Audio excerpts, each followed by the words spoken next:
प्रदेश सरकार पर हमला किया, कहा ये सरकार अब बहुमत में नहीं है, बहुत से लोग हमारे संपर्क में हैं।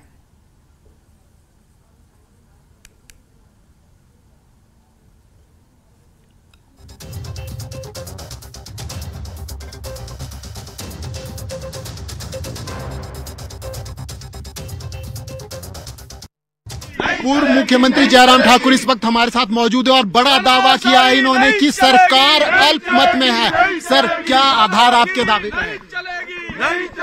मैं इस बात को कह रहा हूं, जब आज फाइनेंशियल बिल पर वोटिंग हुई तो जब हमने डिवीजन मांगा उससे पहले ही वॉइस वोट के आधार पर स्पीकर ने हाउस ही एडजॉर्न कर दिया। और हाउस एडजॉर्न करने का मतलब है कि सरकार के पास बहुमत नहीं है और ऐसे में वर्तमान सरकार को सत्ता में रहने का कोई अधिकार नहीं जब उनके पास मैंडेट नहीं है। आप विधानसभा में क्या मांग कर रहे थे स्पीकर साहब से? क्या हम विधानसभा में मांग एक ही बात की कर रहे थे कि फाइनेंशियल बिल पर जब वॉइस वोट से क्लैरिटी नहीं आए तो तुरंत जो है वो डिवीजन मांगा जाता है।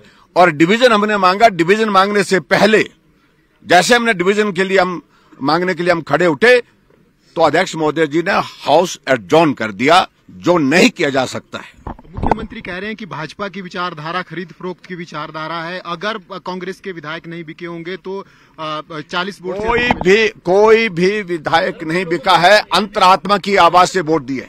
बहुत बहुत धन्यवाद। तो नेता प्रतिपक्ष इस वक्त हमारे साथ मौजूद हैं और बड़ा दावा इन्होंने किया है कि हिमाचल सरकार अल्पमत में आ चुकी है और मुख्यमंत्री ठाकुर सुखविंदर सिंह से इस्तीफे की मांग नेता प्रतिपक्ष कर रहे हैं। वीडियो जर्नलिस्ट दीपक के साथ राजेंद्र शर्मा, न्यूज़ 18 हिमाचल।